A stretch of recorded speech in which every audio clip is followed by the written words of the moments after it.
Moving forward with reopening, there is plenty to talk about with Lieutenant Governor Kathy Hochul, who we want to welcome back to News Channel 9. And thank you so much for being here again tonight. Thanks for having me. It's great to see you again. Well, during his daily coronavirus briefing, the governor said state beaches can now open in time for Memorial Day. Local beaches can too, as long as guidelines are followed. So what led the governor to come to that decision?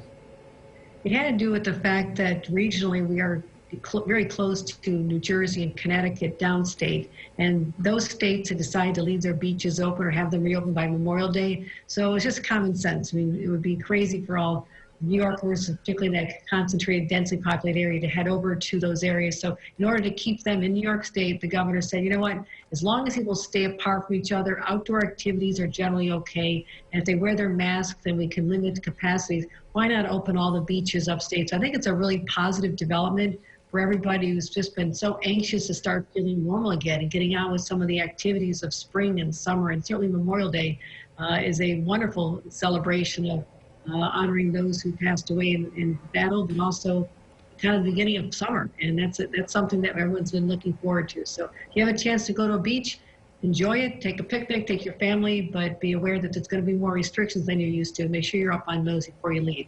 All right, a lot of people anxious to get to the beach, a lot of people anxious to get their hair done. We've gotten many, many emails about salons, barber shops. Now we understand included in phase 2. So what does that mean? In-person appointments are going to be okay? Just selling products? What's the time frame for these services? Is it going to be 2 weeks apart? So many questions there on this topic. Let me hit a couple of them. Because Central New York was able to enter phase 1 today, if everything goes well and the people continue to keep social distancing and wear their mask and stopping the spread of the disease, then they'll be able to open phase 2 in 2 weeks. So anyone who owns a hair salon or barber shop, some of these other personal services businesses, start getting ready, getting your venues ready, basically protective equipment, masks, and gloves for your staff and your customers, and make sure that you have disinfectants.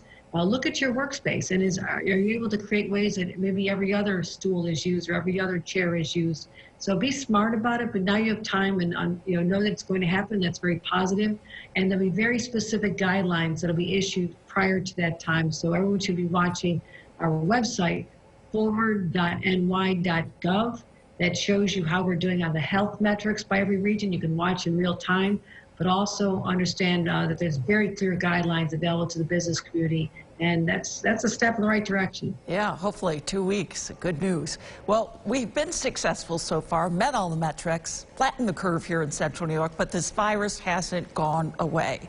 And we know that social distancing works, wearing masks works. Any concern people are going to forget that now that these restrictions are starting to ease? That is our biggest concern, and what the governor has established in each of the regions is a regional control room. These are elected officials, the leaders of all the counties, who are going to literally day by day watch the hospitalization rates, watch the bed capacity, see whether we've done sufficient tests, and find out whether or not the rate of transmission is increasing. Are more people contracting this disease because people have become lax, just casual and say, well, I don't need to wear a mask this time. I'll just run to the store without it, or I'll go see my buddies. I haven't seen them in a long time. I have to say, if we start doing that, we will never get to phase 2. You may never get that haircut that you've been waiting for, or that visit to the barber shop. This is all hinging on how people behave for the next 2 weeks. And then we'll get to phase 2 businesses, which are outlined on that website I mentioned. Then we'll get to phase 3, get to phase 4, and then we'll feel that society has opened up smartly, safely, based on numbers that come from the CDC, the Center for Disease Control, not made up by us in Albany, but they're devised by healthcare experts to make sure that we open up slowly, safely, and do it in a way that's going to protect public health. Yeah, I think people need to understand that we are still living with this virus, and monitoring that infection rate, that's going to be key for each phase. If the metrics slide, numbers start spiking again, then we're going backwards, right? Backwards, and this control group has the ability to put it on pause again. And I don't think anyone wants to have to go through the stress of what we've been through. So collectively, we work together, we can continue the right trend that we're in right now. But also, as you mentioned, this disease is still among us. Parents need to be up on all these symptoms that are now out there in a COVID-related illness that is affecting children now. Over 100 cases in the state of New York, where children ages, just infants all the way up to 21, 22 years old, are contracting a very strange illness related to that affects all the various organs. It's an inflammatory disease, and the symptoms are on our website. Make sure everyone knows about them. To check temperatures, it has to do with abdominal problems, vomiting, symptoms that you might just overlook, but it changes your skin color. A lot of strange components of this. It's kind of like Kawasaki disease. Look them up, make sure you're aware of those symptoms, and at the first sign of them, please call your doctor, because this is something that's starting to show up in children who may have been exposed to some of the virus as far as 4 weeks ago.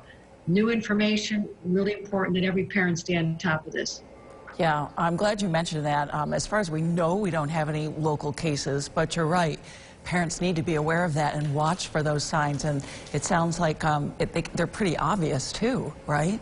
They're not subtle signs, right? No, and again, you might just think your child has abdominal pain, a stomach flu, but the skin changes color. Watch the feet and hands, breathing. Check on the breathing. But a fever for 5 days is definitely a sign. So. Not that parents need any more stress. You've been trying to work from home. You may have lost your job. You're trying to teach kids to get their education done, but it's tough out there. We're not out of the woods yet. No, we're not. More to worry about and more to watch for. And we appreciate you keeping us informed. That's so important.